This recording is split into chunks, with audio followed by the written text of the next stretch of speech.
All right, everybody, welcome back. So today we're just going to go on a quick test drive in this brand new 2019 A8L. And I'm here with Devin, who will be chauffeuring us around today. So, yeah, let's get going. All right, let's do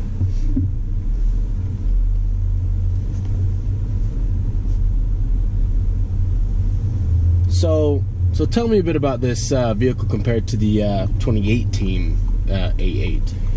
So, compared to the 18 A8, so size-wise, dimensions and everything are exactly the same as the previous A8. So we do have the V6 in this one. So we have that 3.0 V6 turbocharged. So that's leaving us at 340 horsepower. So, and that is a twin scroll turbo as well, so that's nice. Is it a turbo? Does it still have lag and all of that? Of course it does. Every turbo is going to, but that really helps with boost and how quickly power is delivered. So that really helps with that lag that you get from a conventional turbocharger. So it's not like super delayed as it normally would be. No, yeah, it's a lot more instantaneous is really what that change is. So the ride in this is exceptional. So, I mean, you'll probably say the same thing that I will here, and this is the best riding car that I've ever been in my entire life, personally, in terms of how this hits bumps and how it handles things. So, and that's really why, you know, that's what we cater to with the A8L. So the L stands for limousine. This is our luxury, you know, sedan limousine.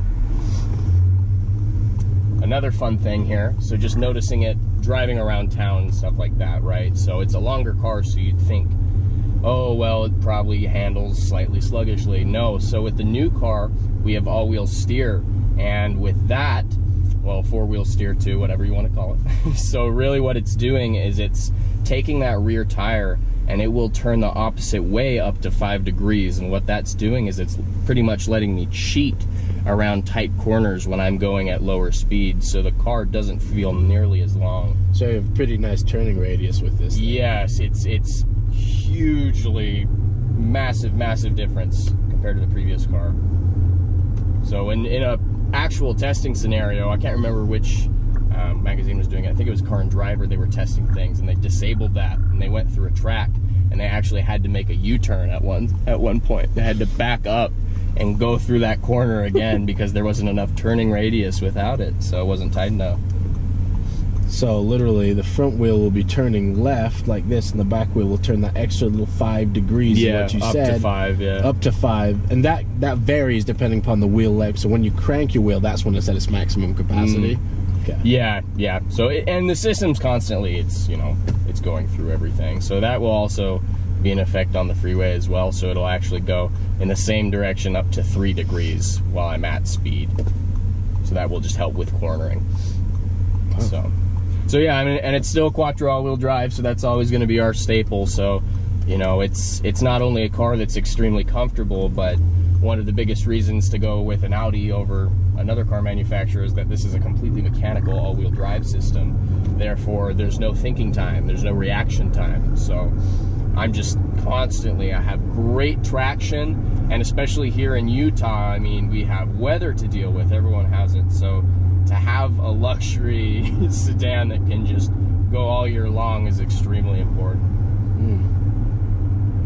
And as far as technology, what's changed in this one compared to the last one? Like, you can see these two screens are obviously the biggest factor. Completely revamped system in terms of our media here. So we went and did away with 40+ buttons compared to the previous generation. So everything we have down here is our climate control. Everything above it is going to be our phone interface, so the conventional interface that previous Audi owners are going to be accustomed to. So that right there is extremely massive change. So a lot of people are going to ask themselves, you know, oh, well, I don't want to adapt to a new system. Is that hard to perfect? Is it hard to get used to? And the answer is no. So it's an extremely intuitive interface that they've done here. It's really easy to read. It's a lot like our iPhones nowadays. So we can pretty much go in and we can customize things even while I'm driving here. I mean, I'm at media. Oh, will not. See, so it's gonna override me for my safety.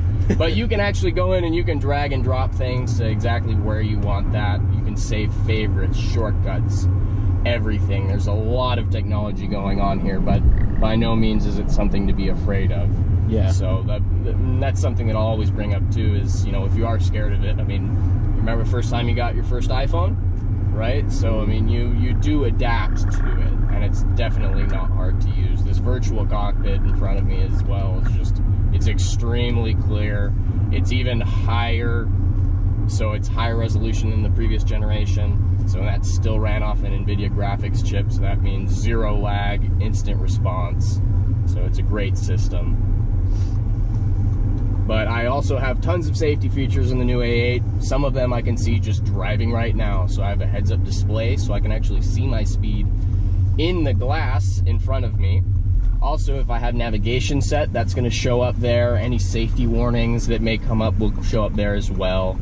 So while I've just been driving, it's kind of letting me know when I'm too close to cars as well. So I had one where I braked for the guy next to me, and it's actually letting me know that I'm getting a little bit too close for the car. Is this equipped with the adaptive cruise control and everything too? Yep, this one does have adaptive cruise control and lane assist.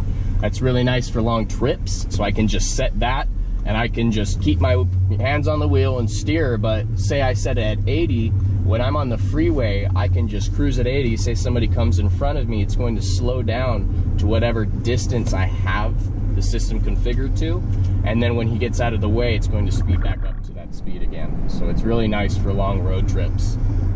Yeah, I can see that. And then, do these come stand with the massage seats, or does this one come equipped with the massage seats? This one does not. It does not? I don't think it does.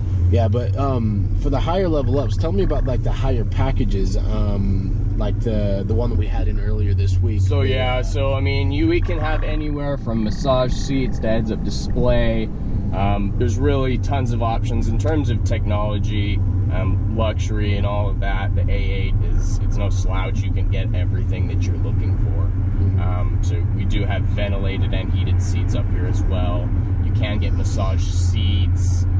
You can have a rear executive package, which is insane if you love technology and if you want to impress your friends, or if you just want to ride in the back seat all the time. That's giving you a removable tablet in the back that you can access everything that I have control over up here as a driver from a passenger's perspective. So I can just pull that tablet out, I can adjust all my shades, I can switch the radio, the LED interior lighting inside the car, adjust sound, just everything. My seats, I can move the passenger seat if I want to, if I'm not getting enough space as a rear passenger. I do not have control over driver's seat from the back, of course. That's for safety reasons, as you could imagine. And some of the cooler, simpler things in the vehicle that I read up on is like the phone box that not only charges your phone wirelessly, but it boosts your cellular signal too through the car's antennas. And then what's this mild hybrid system? So it's MHEV, so mild hybrid electric vehicle. So if I say that, you know, naturally you're going to think, oh, is it an electric vehicle? No, not technically. So what it is it's a separate system. So for our auto off feature, where the engine will cut at lights every now and then to help with gas mileage. So in the new cars, that's even more aggressive in a good way. So pretty much it has its own separate system for that MHEV system for the auto off. And a really common question for that is, oh, if my engine's turning on and off all the time, isn't that bad for the starter? Well, that's a part of that whole system. There's a separate starter to turn that car on and off after the traditional starter. So it's not wearing that down over time, so that's nothing to be concerned about. But it's taking regenerative braking and charging into the back, which is then converting it into that auto off system. So that means that it's just more often going to shut off. Sometimes it'll turn off as I'm rolling to a stop. The sensors in front of the car will actually detect the cars in front of me. It knows I have to stop, so it's going to shut the engine as I approach, which is nice. Another cool thing about that is if I still haven't turned the engine on by releasing my foot off the brake while I'm driving, it will turn on while cars start moving. So it actually detects cars moving in front of me. It knows that I'm going to want to go forward, so it will kick on for me. Wow. But super, super quiet car. Car and Drivers, one of my favorite things they said about it was it's almost too quiet, and that's a perfect problem to have for sure in a limousine. So it's extremely quiet compared to the previous one, more sound deadening underneath the wheel wells. That really helps with road noise. Wow. So it's really just that comfortable luxury limousine vehicle that we all kind of want to drive around in. Pretty much, and enough tech to be way busy for a long time. So That's really